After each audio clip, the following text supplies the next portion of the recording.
This episode is proudly brought to you by Drinking Buddy products. If you or someone you know has limited dexterity and struggles to hold a drink, the Drinking Buddy glove is perfect for you. A neoprene glove with a stubby holder attached to the palm, it holds the drink for you, so you can sit back and relax and enjoy your drink. Head to the Instagram page at _drinkingbuddy_ or the Facebook page at Drinking Buddy, and head to the link on the page to get yours now. Okay, you ready? Let's do it.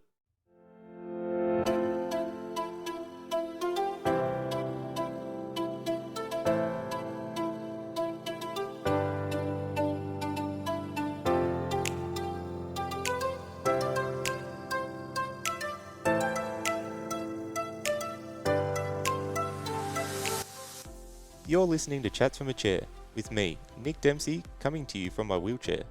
I speak with people who have a great story to tell, portraying the human potential, often in the face of adversity. Check out the Instagram page at chatsfromachair_podcast and let me know who you think I should have on and have a chat with. Also, don't forget to hit follow on whatever platform you're listening to this. But for now, sit back and enjoy this episode.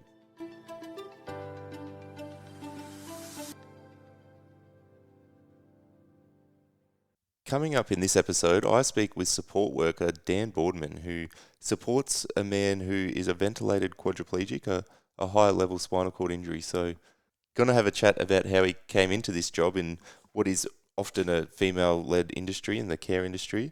Chat about some of the intricacies of working with someone who is a ventilated quadriplegic, quite a high responsibility of working with someone like that. Some of the life lessons that he's learnt within this job and the way that it's changed how he lives day to day, and also a message that he has to people thinking about getting into support work. So stay tuned for all of that and much more.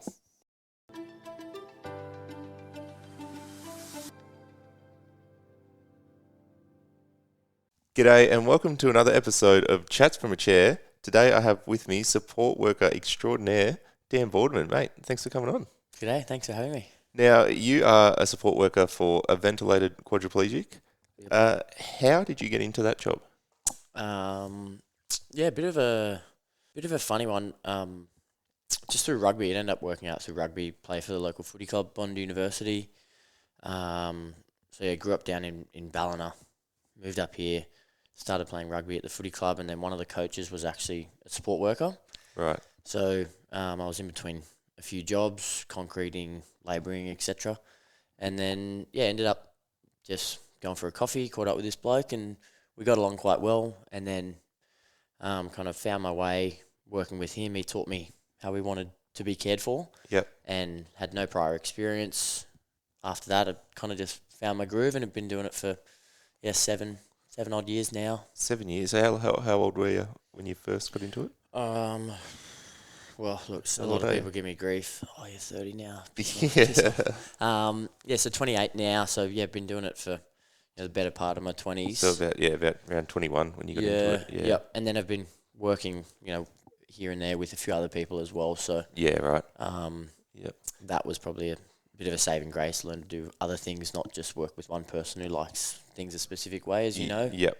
So the first person you were with was the ventilated quad? That's correct. Yeah, so straight in the deep end in some ways. Yeah. But what did you have any experience with disabilities in your life prior to that? Well, ironically, my mum was working at a special school down in Ballina where we grew up. Right. So pretty much throughout all, I guess, childhood, teenage years, we would have, people come over to our house. Mum was doing a bit of respite here and there and would always take care of people. We'd go into the school as well, so pretty exposed to it from a young age. Yeah, and probably more so from cognitive impairment, or people with cognitive impairment. So right. It was, I haven't really worked with anyone since being in that space when I was a teenager.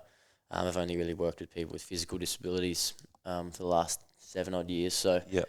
It was a good interaction to see how, challenging it really is, specifically with intellectual impairment. So yeah, it'd be a completely different ballgame from intellectual compared to physical. Like both have their own challenges and rewards, but yeah, just completely different, I imagine. Absolutely. Yeah, it was. And now I guess I look back, I go super grateful that I was exposed to that, not really knowing, and you can kind of, be really grateful for the intellectual side of knowing how hard it can be, and then also on the physical side, so get a good well-rounded view of what it all looks like in the disability space. Yeah, absolutely. And being a young male and coming into an industry like this, I mean, like I said, you're 21, and I always, think about the care sort of industry as being a female-dominated industry, and it was always sort of seen as, I guess, a bit more of a female sort of industry. Did you have any preconceived conceptions around that, or worried about what your mates would think or anything like that coming into this? Mate, to be honest, none at all. I was just glad that I was getting off the tools. Yeah, I true. was breaking my back doing Yeah. concreting. I was like, fuck, this sucks, you know. Yeah. And then you get into it, and then it's for anyone who hasn't done care work, and I was always told you can either do it or you can't. Like, you either fit the Yep. care role of looking after someone, or you don't. And when people try and push that too hard, it doesn't necessarily work. So Yeah, definitely. really fortunate that I've kind of fallen into it, and I happen to be perhaps more people focused than maybe your generic male. Yeah, true. But yeah, no real ideas as to whether it was male or female. Obviously, females are generally more caring and more nurturing, Yeah, so, yep. having kids. So yeah, my mum kind of instilled in me without me knowing that, having a finer eye for detail and Yep. Cleaning and things like that, and which kind of put me in a good place, I think. So Yeah, no, definitely having that aspect. I guess it's a lot more common these days, especially males are trying to break the stigma of you don't have to be this big tough male, and I guess having that sort of side to being in a care industry is a part of that. But can you describe what, say, a typical day at work would look like for you to people that might have no idea what care work involves for someone caring for someone who is a ventilated quad? Yeah. So, the person I care for, ventilated quad, as you mentioned. So, I guess the highest, physical disability that someone can have. Start my day at 6 a.m. And then we get straight into it. So, go through a bit of a personal care routine of a morning, and then that takes generally 1.5 to 2 hours every morning. There'll be 2 people on, so we do kind of a transition changeover setup, and then after that, we'll either, we love coffee, so Yeah. we're having 2-3 coffees, before 12 some days, and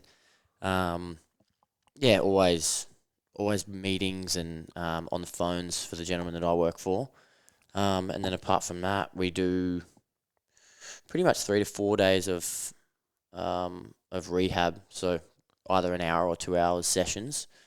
So we do that later in the afternoon, go to the shops, checking the mail, we're always on the go, meeting people.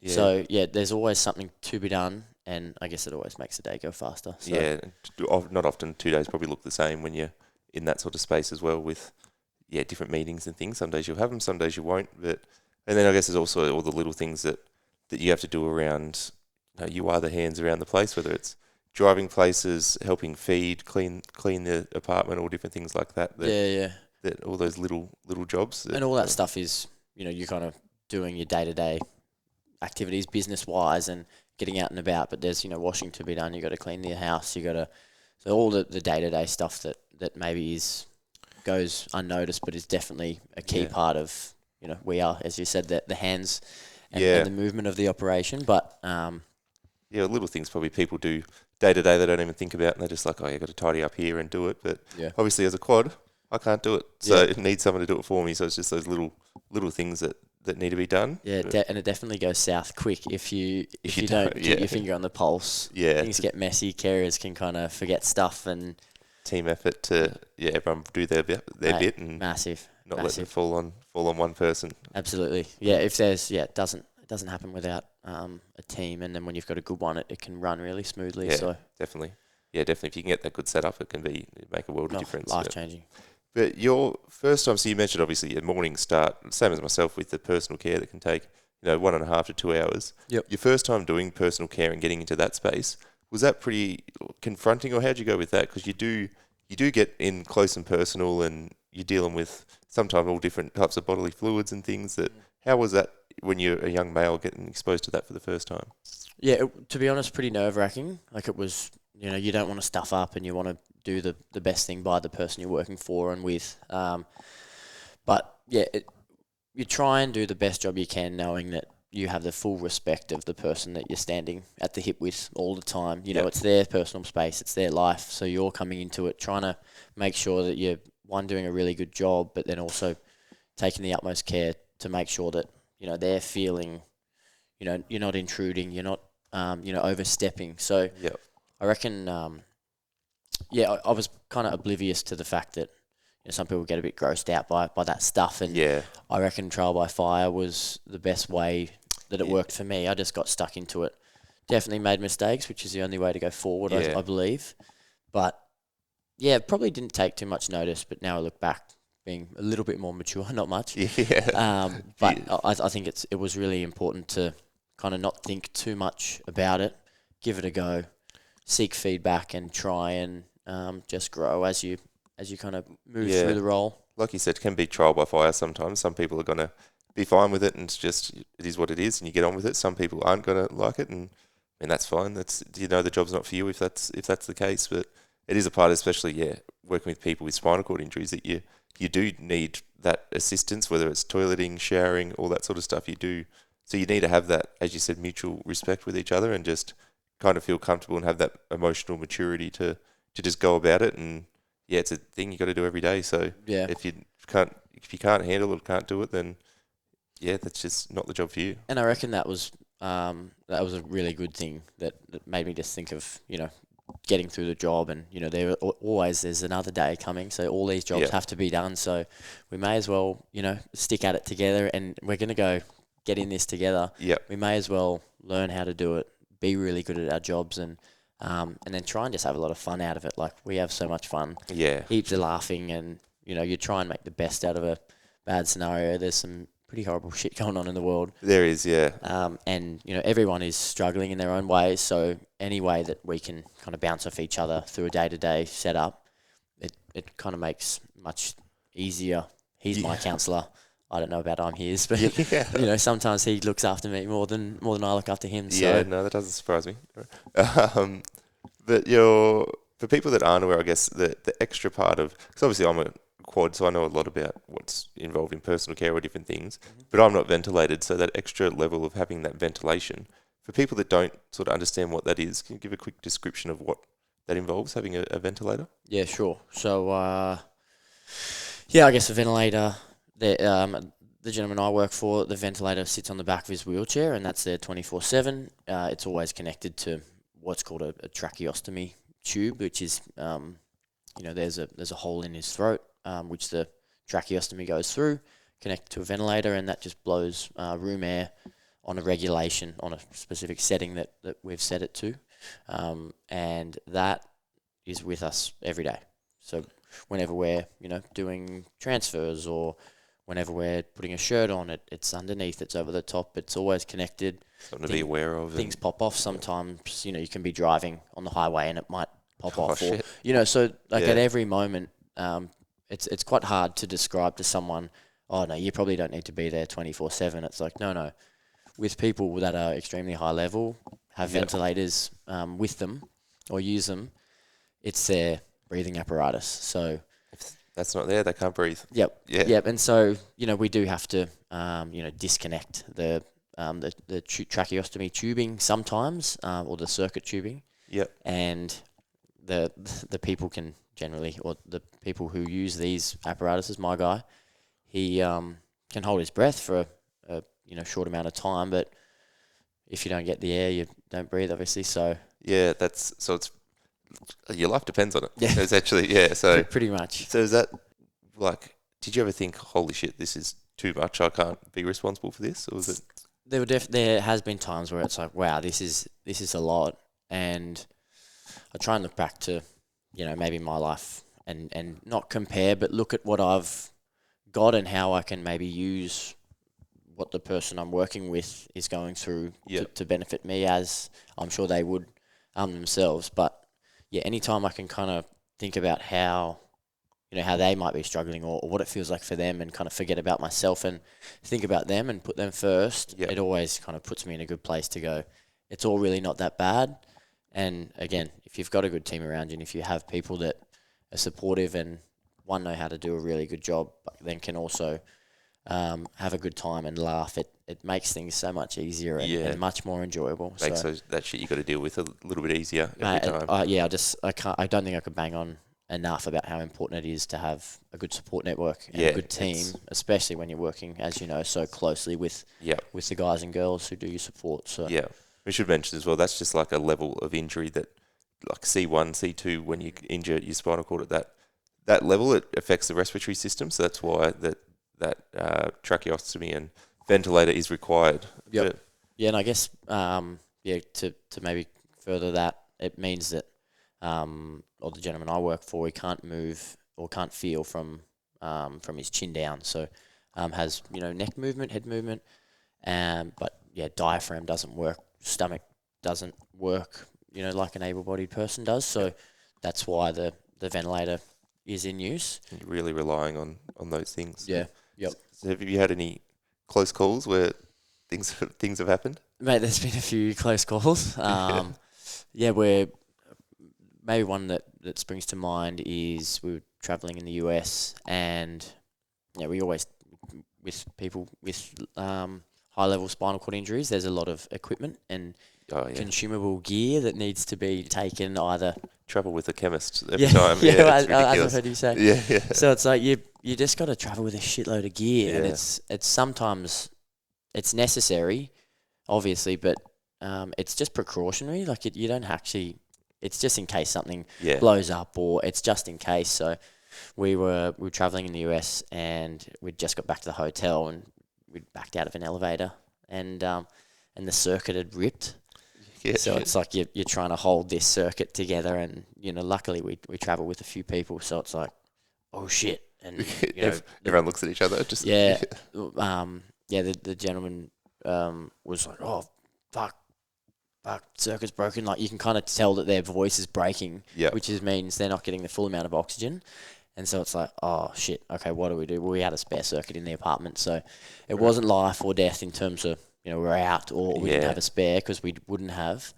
But we were back in the apartment, and that was like a lucky timing. Yeah, it was. We were getting back, and it's like, holy fuck, like this could be so much worse. This happened even 10 minutes earlier when you're still out. Yeah, and you try not to be super reckless, but sometimes you have a few beers, and accidents do happen. So it's always good to be prepared when you're out and about, especially traveling abroad. It was your fault, is what I'm hearing.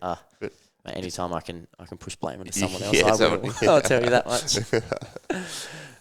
We touched on a little bit about that. Like, obviously, there needs to be a high level of trust and respect when you're working so closely with someone, like in a vulnerable position, I guess, high level quad.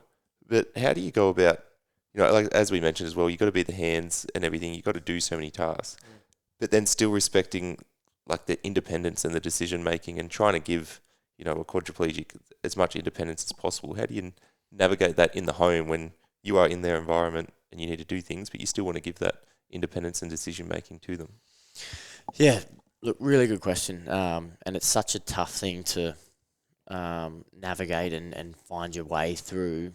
I definitely notice it as I've stayed in the role and become a bit more understanding as you stay in there, that you can kind of read body cues and pick up when you're working with someone like that every second day. You do pick up when they want their own time, or when they just they don't want to be around you. And it sometimes I may have taken it personally in the past. It's what, this guy doesn't want me around? I'm cool. I save his life on a day-to-day basis, like he needs me.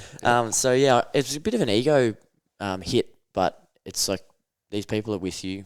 Yep, you're there to do a job, and you're there to be best mates and help each other out, but they also have their own life to live. And I think it's really imperative that they have some form of independence that they can then build on.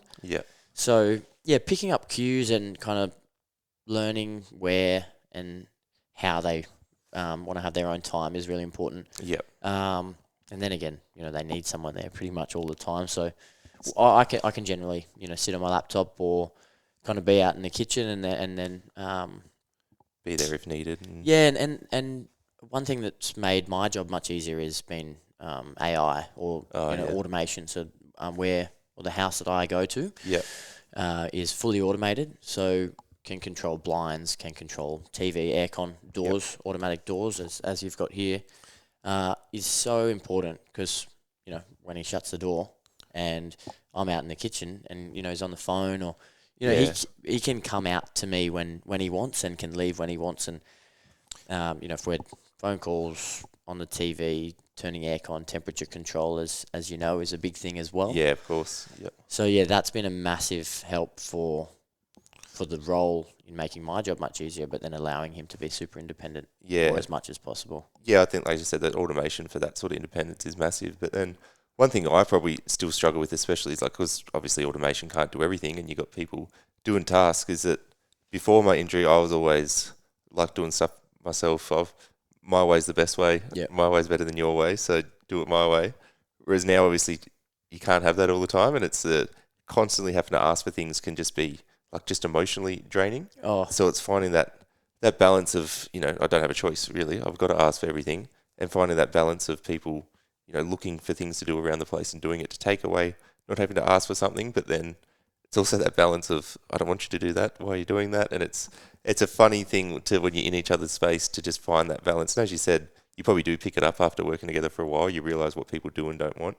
But yeah, it's a very funny thing, especially, like I said, myself, when I know the best way. yeah. That it's, as a quad, it's hard to just pass off all that blame. I just got to look away sometimes. Oh, for sure. And it's like, sometimes you don't see what all the boys are doing. You hope that they're doing the best thing for you and for your apartment and where you live, respecting the place and that. So, yeah, a huge amount of trust that comes into working with someone so closely. And, yeah, we cry, we laugh, we have fights. It's really, it can be confronting, or at least you get all the emotional You're really in it with each other. waves. Yeah, absolutely. So, yeah, you may as well, dig in together and really get to know each other really well if you're going to move forward and do well in it. As you said, it's a high level of trust. I mean, even things like you're dealing with finances and using, like, the guys will grab my wallet out and pay for things for me, because obviously I can't do that either. And so it is a high level of trust that they're not going to pocket $50 out of the wallet or something. Yeah. But yeah, and you probably do hear, like, I mean, I know that there's maybe not a good light on the NDIS at times. That taxpayer money, where's it going? It's a massive budget, and people are rorting the system. But I feel like on the news, obviously, you get bad press, you get good views, right? So there's so many good stories that you hear about, and this stuff is really important because it means that people get a greater understanding of the trust and the degree that someone will go to if they have respect and trust for someone. They'll do whatever it takes. And so I think that's one thing that I really hang on to and love about the job, is that I've found a bit of a pocket for myself, that I've got someone who trusts me and respects me, and then vice versa. So I'll stick in it with them. So, and you can kind of tell the difference between the people that go into it for that and, like, that care and want to make a difference and want to help, and the ones that see a couple dollar signs and are there for a job and get in, do what they need to do and get out. You can really tell the difference, those type of people. Which, for sure. Yeah, I guess there's those type of people can stay away from me. Definitely, definitely like any job, really. Like, if you're gonna if you put in the effort and you want to do a good job, you'll get a lot out of it. This is probably more upfront with having to go through, the 2 weeks of training someone. Oh yeah, I can do a good job, and then you get 3 months in, and you go, fuck, this person sucks. Or they don't fit the role, or so. Yeah, it's be some awkward conversations. Don't come near us. Stay away. So you just got to go in and figure it out, don't you? Yeah. Be open minded. Really, that's it. How do you navigate days when you might go in to work and say, gentleman you work with might be having a bit of a down day, low energy, just not feeling it that day, and how do you navigate that when you go in and want to be probably respectful of that, but I guess it's pretty hard, or in my situation and gentleman I work for, there's always something on, as in, like, we either have to go somewhere, there's a meeting, there's a phone call, there's always something happening where you maybe don't have time to have your down days, or have your down time, because there's something coming next, which is probably not a bad thing. I guess when it does happen and it's blatantly obvious, it's like you just try and be there to console with them and sit with them. Sometimes they need a hug. They obviously can't hug you back. So you do your best to give them a hug and, try and talk through it and try and be that kind of counsellor, that person that Yep. that they need, it might not be you or it might not be me. Yep. And so I guess understanding that, try and know when it's your time to be the support person, although it's your traditional role. Yeah. I don't think it can necessarily be me all the time. But yeah, just try and be empathetic to the situation and maybe help out where you can, make things easier on top of what you're already doing. Yep. Because the burden is, never ending of the feeling of spinal cord injury or something. I feel bad, or someone's perhaps passed away in the family, or so then it compounds and there's always something going on. So to have the the mental fortitude to push on is one thing, but again, leaning on the supportive networks around. What about on the flip side, if maybe you're going in there and you're just having one of those days when everyone has them, where you're just not feeling it, where you just bit down for that day, low energy, and you've got to go in there? How do you try to navigate that to maybe not affect them? Well, look, I would try and hide it as best I can. Yeah. But I'm a shit liar. So I'm like, I walk in and, you try and brush off and someone gets into you on a joke and you're like, you can tell when someone's a bit shitty. Don't respond in the same way. Especially when when you're this close and when I grab that and do this and, oh, yep, I'll have that one, thanks. And, you kind of brush it off. But so we're generally really good, at least our team is amazing in asking, and we can definitely have a joke, but we can sit down and say, hey, what's happening? Yeah. And that's been a really big part of how our team's been able to progress forward. We work so intimately together, but we do know a lot about each other's personal lives. So there's again a lot of trust involved in that, and so I try and hide it. I can't. So we share it, and it always feels better to be able to share as much as you're comfortable with. Yeah. And I always say a problem shared is a problem halved, and that's generally the case whenever we're talking about whatever personal issues and that. So well, you said, like, obviously you're the physical support there, and they're always going to be that way, but they can still be the emotional support, and you still lean on each other in that way. Because you do end up just becoming good mates with these people you spend so much time with. Otherwise, the job wouldn't work out when you're spending that much time together. So you want to be that emotional support, even when you're the quadriplegic that can't help physically. You can still be there, even though you've got your own shit going on that might be like, it doesn't take a day off, but otherwise you can still be that emotional support to lean on. Yeah, and just problem solving, like just talking about it. Maybe they've got, as you say, your way is the right way. Maybe they've got something that they've been through and have experienced that can help you. So again, being open-minded, not being stubborn, which I've perhaps struggled with in the past. Bit of a stubborn little bastard myself. So learning to just again not take everything too seriously, but listen to what people do have to say. Because that emotional support, when it can't be physical, can be as powerful for sure. Yeah, and I think that a lot of that comes with maturity as well, and time in the job. You do learn those things. Yeah, definitely. Spending so much time together, you're going to get on each other's nerves from time to time, and going to have little arguments or just little spats here and there. Yep. How do you navigate them when they come up? Look, it can be challenging because again, you're working so closely together, and it's like, oh shit, you're looking at each other, and the other person's pissed off if we're on a trip away or something, and it's like, oi, they're pissed off. And so you're trying to, I guess, move your way through. Okay, what are they pissed off about? What have I done wrong? What have I said? Okay, generally it's a hug, like, come here, like, stop being a little bitch or whatever. But yeah, it's when we go away, it can get a bit hectic. You're always on the move. You're always going. So we can often, take 5 here or take a breather. So trying to get your own time in is always super important, especially away. Yeah. But yeah, we can usually, take a bit of time, which is important too. Yeah, I know it comes up time to time with my guys. As I said, it's going to happen when you're in each other's space all the time, whether it's something small or, generally it always is something small, where just whether it's frustration or with each other or whatever it is, you might have a little tiff here and there, and then usually you get over it pretty quick, don't you? But for sure. And then even, next couple of days you can say, oh, remember when you got really pissed off over nothing? And I've had massive fights where I've had to, just make sure my ego's been hit, which it has. Yeah. And then I've just got to drop it And then it's always, sorry about getting angry or sorry about the. Yeah. So we always end up coming back, Yeah. which is great. But a small one can turn into a big one quite quickly. So Yeah. you've got to stay on top of that. I always think it's funny when like I might have a little spat and be like, "Oh, cup some water, please." Yeah. It's got to be like, yeah. Yeah, and the boys are probably going, oh, like I've said to myself, like, you know what, fuck you.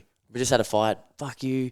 Yeah. You get it yourself. And I'm Yeah. like, oh, I don't want to get you water, but I have to. Yeah. And so it's funny when you get there, and maybe for people who don't work in care or might not understand, it's not every time that they ask for water, especially after you've had a fight, is it the easiest time to just get water. Like Yeah. it's so simple, it's so basic, but when you do have a fight and you're fighting everything in your human being to Human go, nature.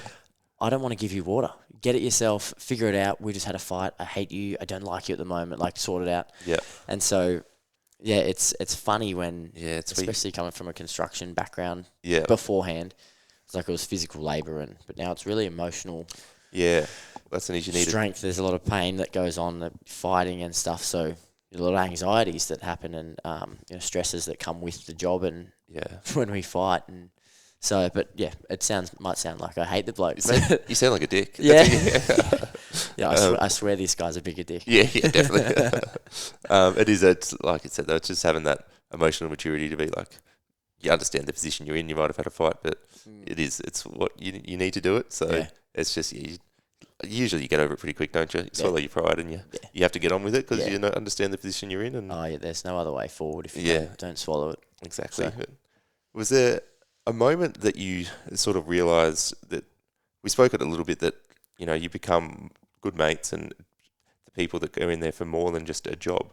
Was there a moment when that sort of penny dropped and you realised that this was more than a job to you and that you were sort of really in it? Maybe not. Maybe not a moment, but probably consecutive moments over a long period of time, and probably more so looking back at how I've started, where I kind of came from, not knowing anything, and now being a little bit more mature, being able to kind of piece together these moments. Yep. Just it doesn't. I don't think you can work so closely with someone and not say to them, oh, I love you. I'm appreciative of you. I'm super thankful. And we do some amazing things. We've done a fair bit of travel, which is awesome. And I understand not everyone gets to do that. So super grateful that we've been able to do travel. But yeah, experiencing things day to day. I mean, I'm in it for as long as I need to be in it. I'd have no plans to go anywhere else. I genuinely love going to work every day. Yeah. And I feel like that's maybe a struggle that people go through. Yeah, not everyone has that. Liking their job. I just couldn't imagine going to a job where you don't enjoy what you do and working with people who, enjoy the similar things. Yeah. Like-minded people. And Yeah. So probably not a moment, but numerous moments of just maybe helping out here, and you can kind of see the appreciation that they have for such a minute task, but happens every day. Yeah. And it keeps coming, and you've just got to continually show up. So to be able to look back and go, I'm so glad. I always try and think about, I should be doing something better, or I should be doing, like you always want to continually improve. But being able to look back and be appreciative of the people you work with, and continue to do a pretty good job at it, I think is really, really important. So yeah, no, well said, I think. But hopefully one day you will be out of a job, because there's a cure a trial for a cure for paralysis about to get underway. What would that mean to you? Oh, well, it'd mean, fuck you, I'm out of a job. Yeah, It'd be awesome. I don't think that carers, someone in my position, will ever be out of a job. Directly, like there'll always be something to be done. But I think that everyone in the care industry who work with someone with a physical disability, spinal cord in particular, are rooting for this trial that's happening in Southeast Queensland to go ahead, and there's improvements, because not only does it aid you, and someone like your boys, no doubt, love you and want you to improve as much as possible and gain more function, more independence, etc. Yeah. it saves the taxpayer a ton of money. It improves the budget. There's a lot of productivity that comes with that. So all those kind of financial nuances affect everyone else, not just the spinal cord injury community. So I think there's a lot to be said for the independence gained for the individual, but how it then has a kind of doubling and tripling effect on the wider community and the economy as well. So, and as you'd see as well, working in this space, you would met, I mean, me included, like a lot of people in the spinal cord injury community, you met and work a lot with lots of other people. So you'd see as well the way it affects not just the individual, but their support system around them, and family and friends and all that. I mean, you've met a lot of my mates that were like since before my injury, and sort of met a lot of them. So it affects all of them. So the cure, not just would help me just gain my independence, but would also obviously impact all those around me. So it'd be life changing, and I think it will be life changing. And I know for sure, but we can't get our hopes up too high yet. But once we're into this thing, and a year, 2 years has gone by, I think no doubt hopefully there'll be some really good improvement. And then we can figure out a plan then. But you're not able to kick me out yet, mate. Not just yet. I'm just setting the groundwork to do it. But no, one of those part-time friends. Around for a bit more. Yeah. But again, we spoke a little bit about the emotional toll it can take on you, and I imagine, being in it every day and working with those people can be an emotionally tolling job. So I know you have some of your own sort of ventures outside of work, like you're at the moment in doing a bit of real estate work and that. How important do you think that is, just to have that outlet outside? Yeah, massive. Like it's you've obviously got or I do kind of day on, day off type work, and that's what really works well for us. So being able to go to the beach and have down days, do a bit of real estate work on the side, so I can kind of go into the office and not necessarily think about the day that's just been, in terms of, okay, it's not a 9 to 5 standard schedule. So being able to take a break from that, it allows you to come back refreshed, and you're always either in communication or you can on the phone call them at any time. But it's good to be able to step away and not focus on that for a minute. And as you said, I've got other kind of interests, and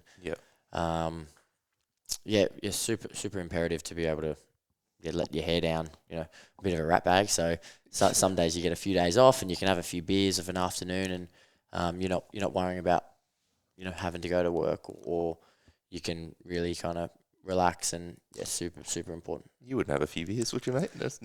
Nah, never. Mate, I try not to. You never led me astray ever. Nah.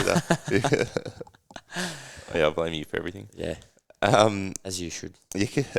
No, it is super important, like you said, because I mean, some of these days when you're working like with spinal cord injuries, there's a lot of things can go wrong, and some days are just shit. No matter what, you have a positive attitude and you try to do your best all the time. Some days can just be tolling. So to be able to have that that sort of separate interest and go away and be ready that next time you come in, you've gone away, you've had your own thing to do, whether it's real estate, go to the beach, and then that next time you come in, you're emotionally refreshed and ready to help each other out again. I think is super important, because no one can be up and about every single day. So you got to let yourself have those down days and find yourself something to do and as that release, so that you can have more good days than bad. And that's it, and that's all you really try and do, because as you said, shit happens and you can't do anything about it, and you're literally in a shit situation together, going, okay, how are we going to get out of this? Well, I'll tell you what, a shit attitude in the shit situation is going to make it way worse. Definitely. Than having a good attitude in the bad situation. So,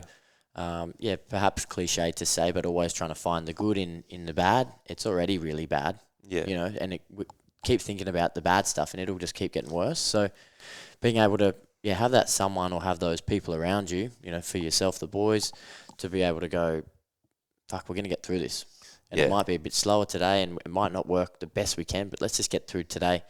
Tomorrow's going to come as well, and then try and figure that out. So it's like, you do that day by day, and you stack them on top of each other. Hope there's more good days than bad. And I'm certain you get through days and you're like, fuck, I just don't want to do this again. I don't want to wake up. I don't want to.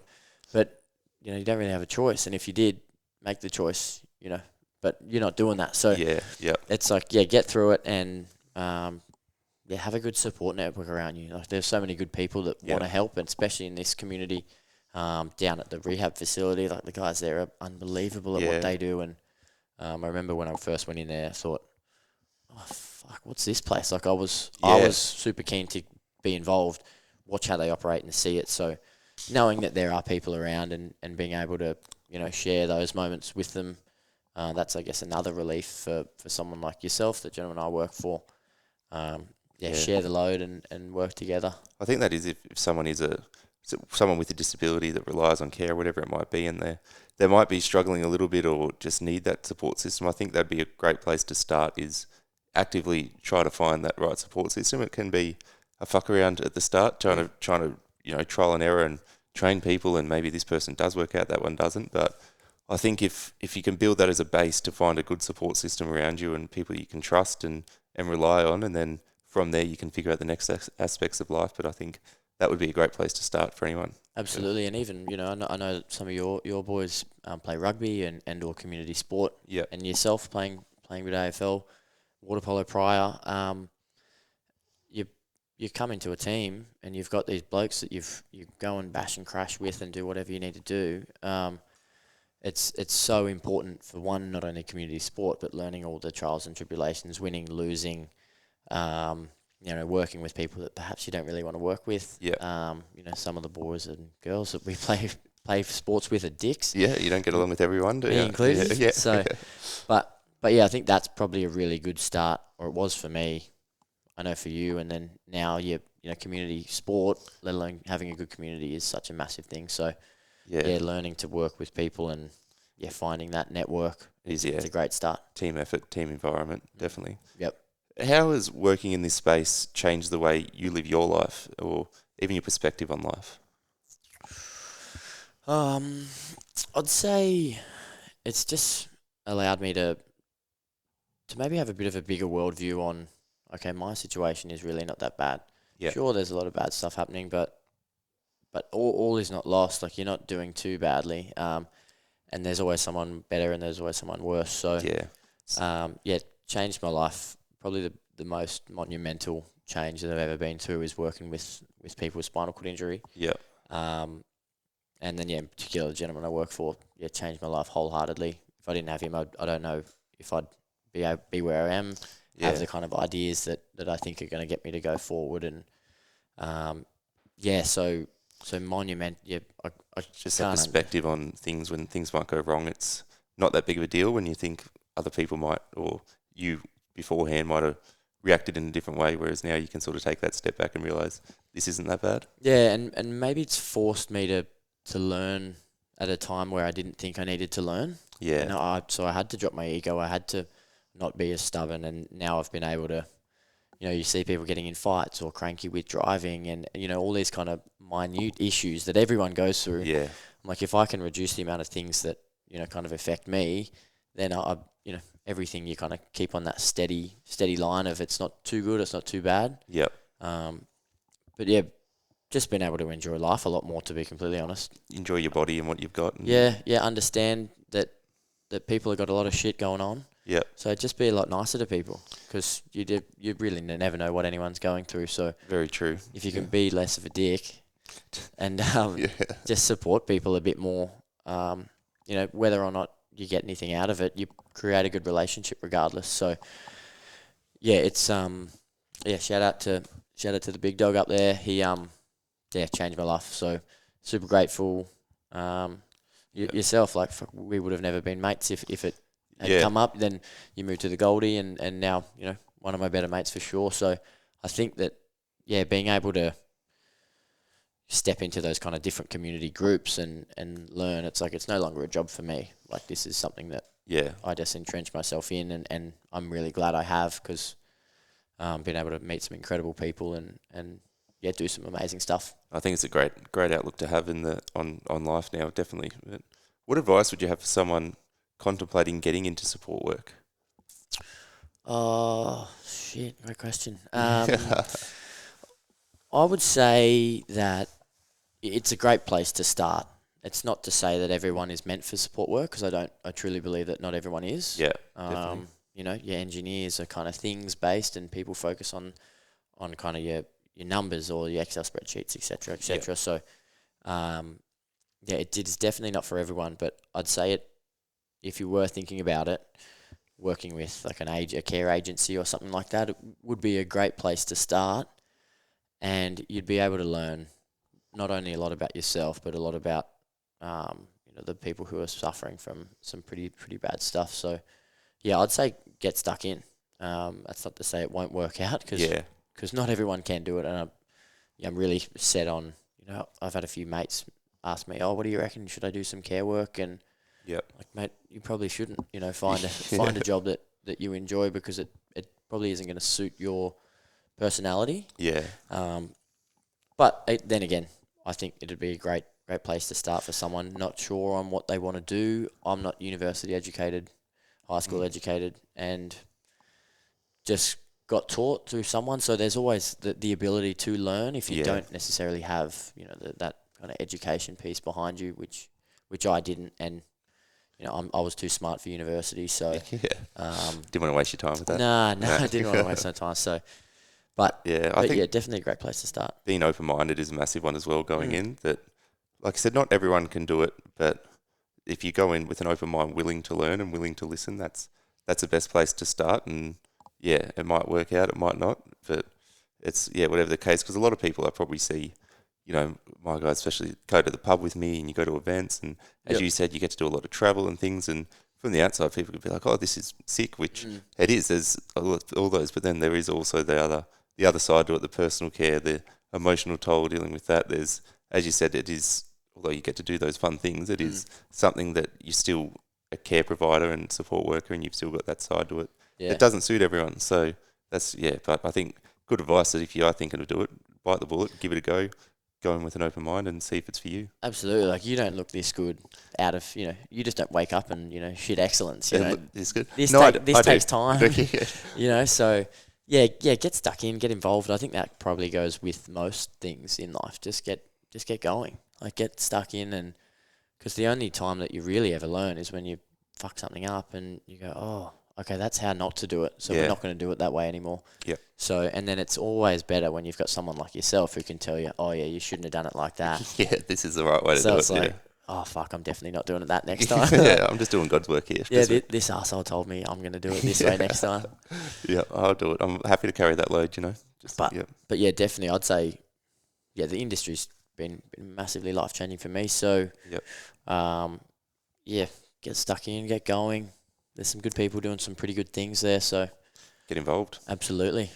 Awesome. No, I think that's just about covered everything. Thank you very much for coming on and sharing your perspective. I'm sure lots of people, whether they're support workers, people with disabilities, or just general population, that a lot of lessons learnt from that, especially, as you said, just the perspective and life changes, and many things you can take from being a support worker, probably people can just take into their life in general interactions of, having that caring side, that emotional maturity, and not letting things take too much of a toll on them. So yeah, for sure. I think that was great for you to come in and share. So thank you very much, and watch this space with the cure and see what happens. Thank you very much. Appreciate it.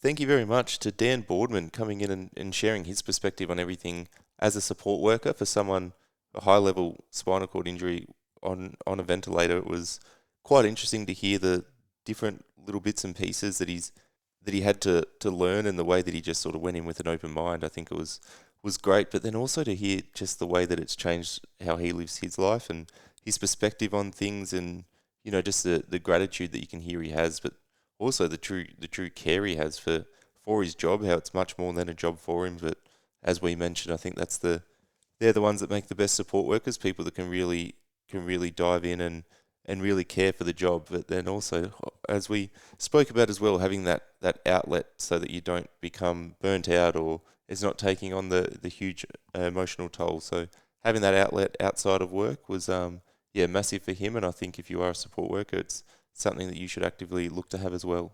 If this episode or any of my episodes do bring up any adverse feelings for yourself, please contact Lifeline for support on 13 11 14. You can also send them a text message on 0477 13 11 14 or go to lifeline.org.au and navigate towards the live chat. Remember to reach out and check in on each other and that it ain't weak to speak. Also, don't forget to go check out the Instagram page at chatsfromachair_podcast or the Facebook page at Chats from a Chair Podcast, and let me know who you think I should have on and have a chat with, and also check out all of my past guests where you can catch up on episodes you might have missed. But that's it for now. I hope you enjoyed this chat as much as I did. Cheers.